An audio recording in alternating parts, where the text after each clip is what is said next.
T.P. Ramachandra Iyer.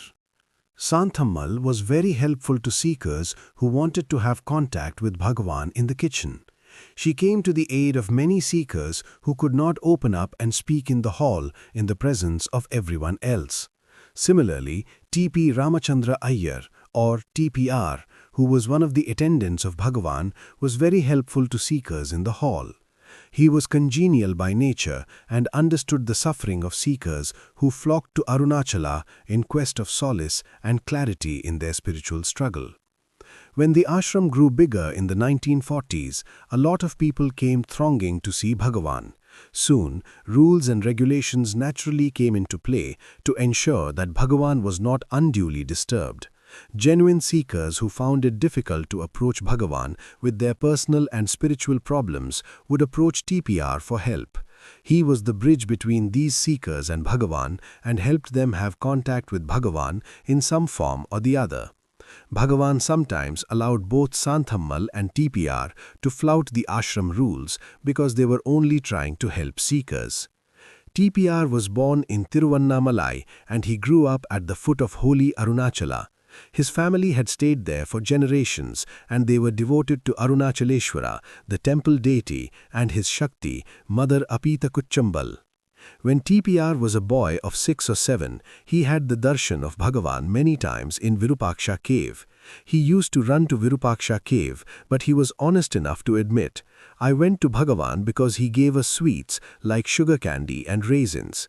However, he also came under the imperceptible spiritual influence of Bhagavan and received his blessings. The impact of these experiences became obvious when he was a youth and went to school and college. He became passionate about the study of religion and philosophy, and in college he chose philosophy as his subject, much against his family's wishes.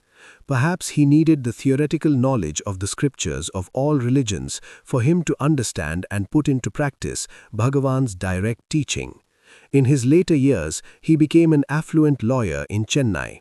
In 1938, Ramanashramam had some litigation problems, all of which he attended to. His wife passed away in 1939. He was very fond of her. Her death shook him so deeply that he became like a rudderless boat. His only solace was the presence and proximity of Sri Bhagavan. Bhagavan guided TPR to come to him, with the result that he took voluntary retirement in the 1940s and settled down in Arunachala. After 1946, he became the personal attendant of Bhagavan. Imagine such an intelligent and erudite scholar leaving his all to be with Bhagavan and attend on him. I was very close to TPR during my childhood and even later on. In fact, I was fascinated by him. Now looking back, I can very clearly see why I was attracted to him. On the last day when Bhagavan was to drop the body, family members along with the doctors and other important people of the ashram were inside the Nirvana room. Bhagavan was lying down. During the last moments, doctors advised everyone to leave the room. We all got ready to leave. I too was going out when TPR held on to my hand tightly and made me stand at the entrance. Had he not forced me to stay on, I would have missed the glorious opportunity of seeing the light that emerged after Bhagavan dropped his body. I did not see the light travel to Arunachala though. The Life magazine photographer, Henri Cartier-Bresson, saw the light merging with the top of the hill. He was opposite the ashram at the time. It was he who marked the time as 8:47 p.m. Bhagavan through TPR had granted me the darshan of this divine light. Now I understand why I have always been drawn towards him. Even studying in college, whenever I came to the ashram, I would seek him out. We would spend time together. In 1960, after I had worked in Mumbai for 7 months, I gave up my job and returned to the ashram for good.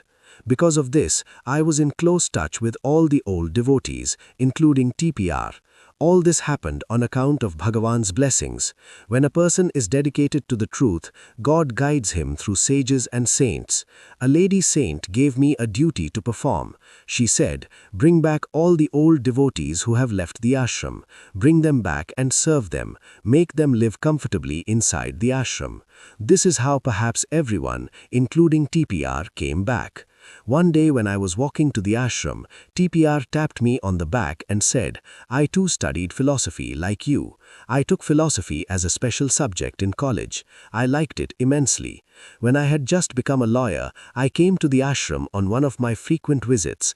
Once, there was a discussion going on in the hall on the nature of the self.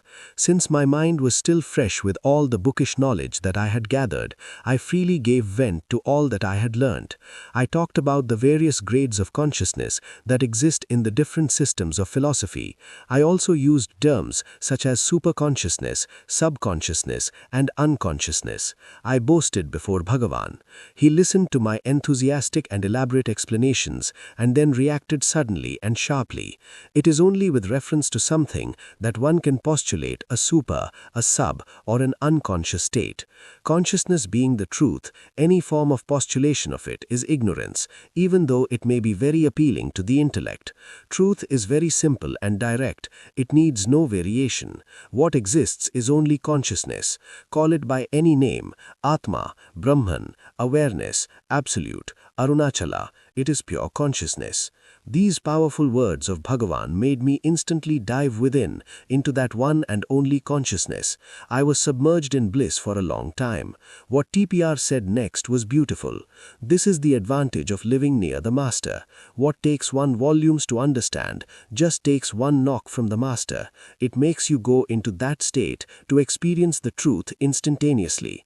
This was not the only knock I got, because when you live close to the Master, you get many knocks. Each knock takes you within, not without.